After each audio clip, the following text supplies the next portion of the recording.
Interpreters! I am Lawana Holland-Moore.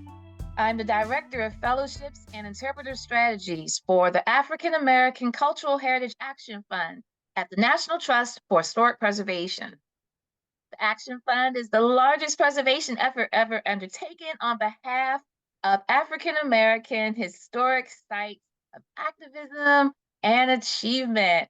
And we're here to tell you more about what that is like. What's up, interpreters? This is Heather from the National Association for Interpretation, and I'm your Corporate Engagements and Partnerships Manager. What's up, interpreters? This is Song. I am your NAI conference, and I don't know what I do. Conferences, webinars, Everything. web stuff, all the things. And we are super excited to have Lawana Holland-Moore here with us on this podcast. What's up, Lawana? Glad to be here. Thank you. So I was really excited when Heather brought up your name to be on this podcast, because I had literally just looked at Architectural Digest, and I saw the article with Brent Leggs, your executive director, as he was hanging out in LA at the Watts What's Museum? Happening? Mm-hmm. Yeah. And I was just like, here we go, full circle. I am so excited to speak with Lawana. And then Heather, you met her on a PIP course recently. Yep, Process of Interpretive Planning course, or an online course we did together. It was awesome. It was. That is so cool. So, yes. It was. So, okay, just going off of that, Lawana, what was a key takeaway that you took away from that course? Well, I think, if anything, really thinking about what the site as a whole and what that experience will be for visitors who come there, from the moment that they arrive to the moment that they leave. What will they take away from that experience? What will their experience be like while they're there? I really appreciated him calling it a visitor experience plan rather than the interpretive plan. That also gave me just sort of a visual of what you're saying, from the time somebody pulls into your parking lot to the time they get in their car and leave, or bike, or however they're getting there. Yeah. And I think that's so important for, doesn't matter what the site is or what you're trying to do, in terms of always thinking about, okay, this person or these persons have taken the time to come out to my site. What do I give them? What do I want them to feel or know when they leave? What do I want them to brag about to other people?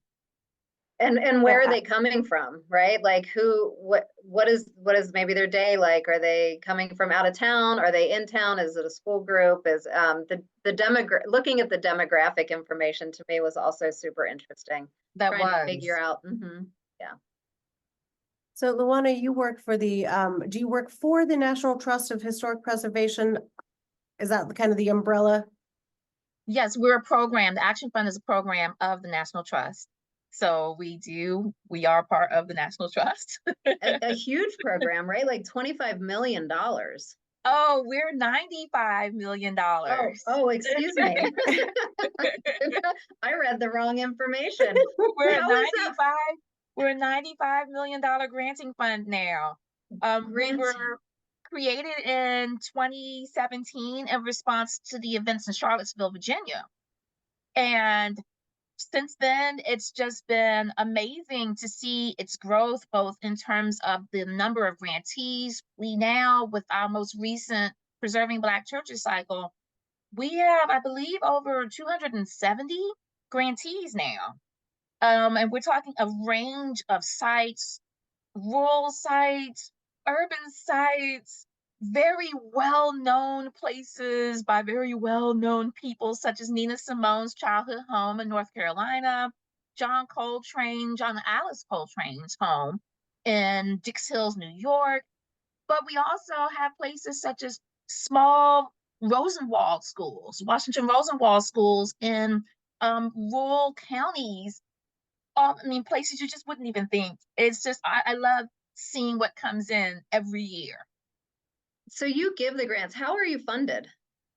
We have funding from organizations such as and foundations such as Lilly, Getty, the Ford Foundation, Mellon, and we work with them to provide funding for our granting programs such as preserving Black churches and conserving Black modernism, as well as our national grant program.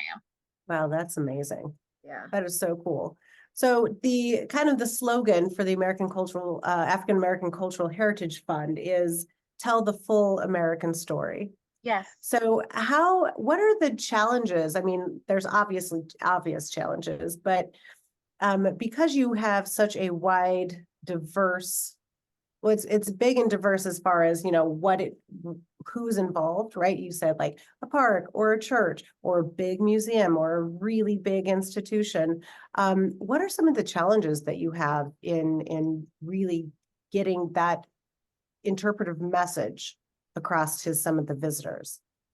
Well, one thing that you always have to take into account is that for African American historic sites, and honestly, so many sites related to historically marginalized communities, that they often have sites and stories that have gone untold, whether it is through omission or just outright not being told. As a result, it just means that being able to produce these stories and acknowledge and recognize these sites and give them visibility and give their stories visibility is so important. And some of our grantees have been in places that are not traditionally associated with African American history. One of our recent grantees was in Sheridan, Wyoming, and it was essentially to help to create a trail that will mimic the route taken by the Iron Riders. And the Iron Riders were African American soldiers who in 1899 took a trek on bicycle from Wyoming through Montana all the way to St. Louis. And this is a story that when I first heard it was like, whoa, I think everybody needs to know about this. This is incredible. Places like Montana, just being able to tell these stories that people don't know about. And some of the challenges come into play of just really thinking through what's the best way of doing so, for one thing. And of course, the resistance that comes from places that might not want those stories being told. But one thing about history and being a historian is that we know that they should be. They absolutely should be. And it's part of our, I feel, responsibility as historians to be able to tell that story anyway. Are you feeling the pushback of truths being told and stories being told? Well, I don't feel pushback, and we haven't received pushback in terms of the stories being told. Often for our grantees, it's very site specific, and they're telling the story anyway. And so I know that in terms of, I was at a site, and when we were talking about, for instance, we're trying to get funding for the site, and they were telling us, oh, I don't want to be recorded or anything on record because it could affect the funding. It could affect our funding. And I just don't want any like fallout or consequences for speaking out and trying to get this funding for this site because of the crackdown, so to speak, on history, whether we're talking about CRT and just telling this history, which is what it is, to be honest. And so I can't think we're seeing pushback on our end at the Action Fund in terms of our own sites, but from personal experience and interactions with some grantees and some colleagues, you're hearing the stories from the trenches. I would assume a lot of these places, they're not a full-blown museum. They're not necessarily a big physical building. For example, we have this year's national conference in St. Augustine. And when I went there for a site visit, we went over to Amelia Island, and there's American Beach. which was founded by Florida's first Black millionaire, right? He owned a life insurance company. And so while there isn't necessarily like a physical building there to tell this entire story, they did have, I believe the national park actually owns part, well, some of that area. And so there is a lot of non-personal interpretation happening there with signage and stuff. How do you think that you can get a good message across for something that's, you know, meaningful and important just on a couple of signs? Well, one thing, of course, you have marker programs, and that is, I like saying, well, you know, I'd like to see a marker if we can't get anything else, at least have a marker for that acknowledgement. But it's true. What do you do? How do you interpret a place that is not there anymore? And actually, that is one of the challenges that we tackled in Akron, Ohio. Sojourner Truth spoke in Akron, Ohio in 1851, where she delivered her iconic speech. But the church that she delivered it in no longer stands. And it's now the headquarters for the local United Way of Summit and Medina. And we were like, well, how do we tell her story? How do we commemorate this iconic speech by this iconic woman at somewhere that's not there anymore? And it had been an effort for years to create a commemorative site in that space. And it received momentum, that is, with the recent centennial of the 19th Amendment. And so we were brought in, the National Trust and the Action Fund were brought in to act as a resource to help create a new commemorative site to Sojourner Truth in this space. And it's been 3 years, 3 years on my end. The effort's been going on for over a decade plus, but I've been working on it for 3 years as the project team lead for the National Trust and the Action Fund. And the site will be opening on May 29th, on the anniversary of her speech. But it was, how do you tell that story when the space no longer exists? And it was important to really think through, well, what connects Sojourner Truth's story to us today? What are those through lines linking us from the past to the present? And there were so many, such as thinking about things we're still debating, such as who gets to identify as a woman, or that feeling of being an outsider because English is not your first language. Sojourner Truth actually spoke Dutch as her first language. Just maybe being the only woman or the only Black woman in a space, in a group.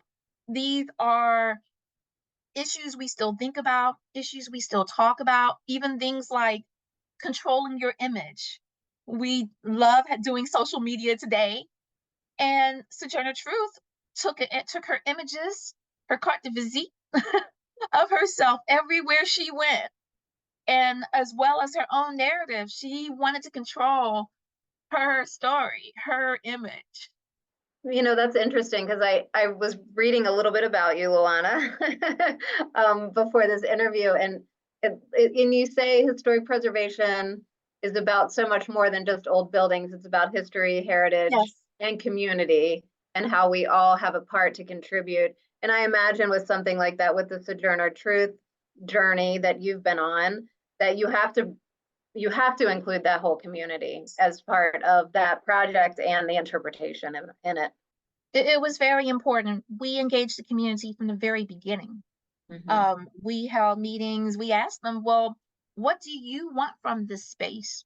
What can this space do for not just the Akron community at large, but the Black community within Akron? What do you want this to be? And they told us. And we tried to make sure to incorporate that into the design, the usage of the site itself. And they are so proud. They're so excited for this site. The entire community, the entire city is so excited for this to finally become a reality. One trend that I've been seeing is the increase in wanting to use AR and VR, that is, in interpretive experiences. And I like to tell people, use it within the context of your site. Use it in a way that really does enhance the message and the story that you're trying to tell, and that it shouldn't be used just for the sake of trend. That it should be thoughtful intention, thoughtful intent behind why you want to use this, like you would any other interpretive tool. And because that's something that I've been seeing a lot in terms of our grantee applicants. And I think as interpreters, we're always thinking, what is the future of interpretation? You know, once upon a time, we visit a site, you get a rack card or a brochure, and that was it. And or you just reading the signs that are on the walls. But nowadays, there are so many options that are available in terms of technology that we as interpreters is constantly changing. So we also have to constantly change how we view, how we do our work. How do we want visitors to engage with what we're trying to present to them? So if I had a space in my community that could maybe benefit from a grant or some help from the National Preservation Fund, how do I go about that? How do I what is the submission process, or how? Yeah, explain. We do have a call. We do have a call for our grant programs, and they are throughout the year depending upon which grant program it is, because we have our national grant program, Conserving Black Modernism, Preserving Black Churches. We also have our Historically Black Colleges and University cultural stewardship grants as well. And you can apply and find out more information by coming to our website, savingplaces.org, and going to our grant section. And I like to tell people, please apply if you think that you have a site. Don't be daunted by it. Please apply if you feel you have a site or a project that would be perfect for this. So they do come to you. Do you ever go looking? Is there any part of this organization that tries to find places that maybe could use some financial aid? Well, we tend to be out in the world a lot. So between, hearing word of mouth sometimes, people will email us. I know one time I received a phone call, and it was a pastor who was telling me about how his church needed the windows stabilized. And I was like, oh, okay, tell me more about your church. And it went on, and I found out that, oh, wait, you're the last church standing from the 1921 Greenwood Massacre in Tulsa, Oklahoma.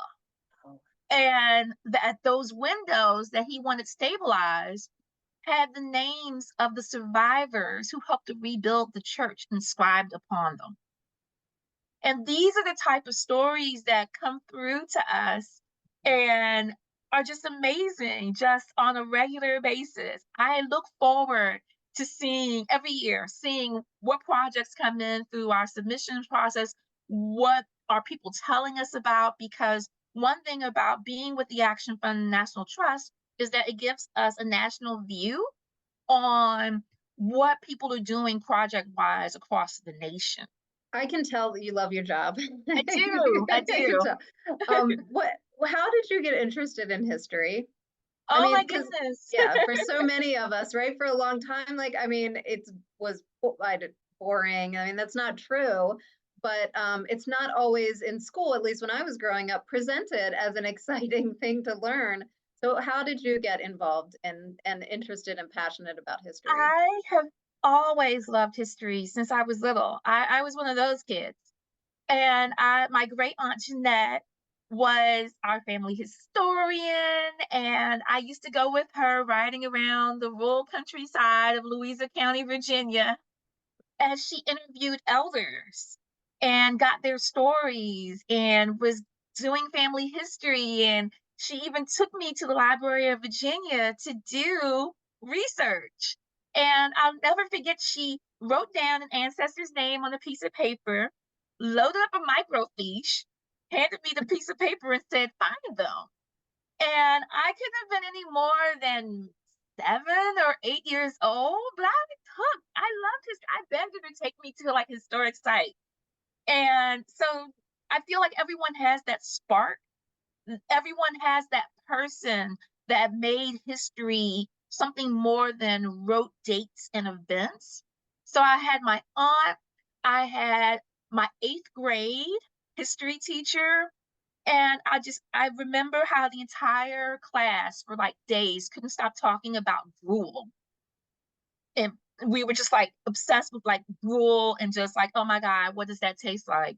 But it was because he made this really real in terms of the day-to-day of what history was like. Because as I love to go talk to classes myself. And I told the class recently, I think that sometimes people forget the story part of the word history, because that's what it's really all about. I mean, so Ann Jeanette made it relevant to you, right? We talk a lot Yes. about that in interpretation, keeping it Yes. relevant. Yeah. Absolutely. And that can bring out some passion and interest in folks. I think every kid has that person that makes history really real for them somehow. So the role of an interpreter is really important because not everybody does like history, right? Not everybody is real excited about it, but we have the ability to get people excited about Yes. it, to spark some interest, to get them thinking. So you recently, as we mentioned earlier, attended the PIP course with Heather. What do you think is the role of interpretation in preserving these historical sites and telling the whole story? Well, I think that interpretation is really important because you can get people in the door, but if you cannot convey to them the reason why this place is here, why it is important, then you have potentially lost them. And that's not something that you want, particularly when we're talking about historic sites, because they can be so easily lost when people don't know the story. And all too often we see places being torn down or demolished that either the community is in uproar about because it was somewhere special to them, but perhaps no one else outside of the community knew its importance or how special it was because they did not know its story. So to me, interpretation work and being able to talk to visitors or talk to others about what makes this place special. Because one thing about an actual historical site that you can visit and be at is that you have the ability, that tangible ability to be where they were and touch what they touched. And I feel like it's a much more visceral experience in a way too, to actually be on site. And interpretation plays a part, as any of us who have experienced bad interpretation, I hate to say it, know full well that an experience that isn't a good one in terms of the interactions with whomever is doing the interpretive work at that site can absolutely ruin it for a visitor. I know because I've been through some. And afterwards, I'm not thinking so much about, oh, this was a really wonderful site, but oh, I can't believe they said that. And you don't want that. You don't want that. You want visitors to come to your place and understand the story and what makes it special. I loved the conversation we had, and I'm not sure if you were part of this, Lawana, about I think I said something about preserving nature, and there was it created a whole conversation about the fact that we don't preserve nature, we preserve buildings, and we preserve sort of places like that have structures, but we don't talk about preserving nature. I got a little schooled that day on the word preservation and how we use it in interpretation too. I think it's a thought of we preserve buildings, we conserve nature. That's right. Preserve buildings, conserve nature. That's it. But there are elements though that when we're thinking about nature and preservation, when we start talking about viewscapes, when we start talking about landscapes, then the word preservation, even though it might be applying to natural features or natural elements of a site, it is preservation. That's right. Or you were talking about the iron riders and the Yes. trail, right? I mean, you'd sort of want to preserve that. I mean, it's in nature and you sort of want to preserve that trail, I imagine. And we've had many grantees for whom a trail has been their interpretive solution. And honestly, it's something I encourage also, particularly if it's one where it's multiple sites, because I say it's a win-win situation for all the sites involved because each site can help to promote the others. And I tell people, it's like, look, don't be scared to go and talk to your other historic site colleagues and neighbors. You can all work together. It's great for everyone involved. Yeah, again, that community you want to Yes, create. yes. And a community, they are the stewards of these historic sites. They're the ones that you want to be proud of the stories that those sites tell. And by having that support of the community, engaging them and making them feel like they really are a part of this place that they share, it's important. It really is. I can't stress the importance of community engagement enough. So Lawana, how did you get involved in interpretation? I got into interpretation work early because when I was in high school, I was chosen to be an intern for the Corcoran Gallery of Art in Washington, D.C., and where they trained me as a docent in their education department. And I had the opportunity to lead groups through and man the information desk and interact with visitors as a high schooler. And I recently spoke to a high school class, and a young woman came up to me afterwards. Oh my gosh, I really want to do the people side of this. How do I get started? And one of the ways I recommended was I was a high schooler when I first became a docent, and that you should look into that as an opportunity to be able to get your foot in the door and do this work. So definitely contact your local historic site and see about becoming a docent. It's a lot of fun and it's a great way to get started in this work.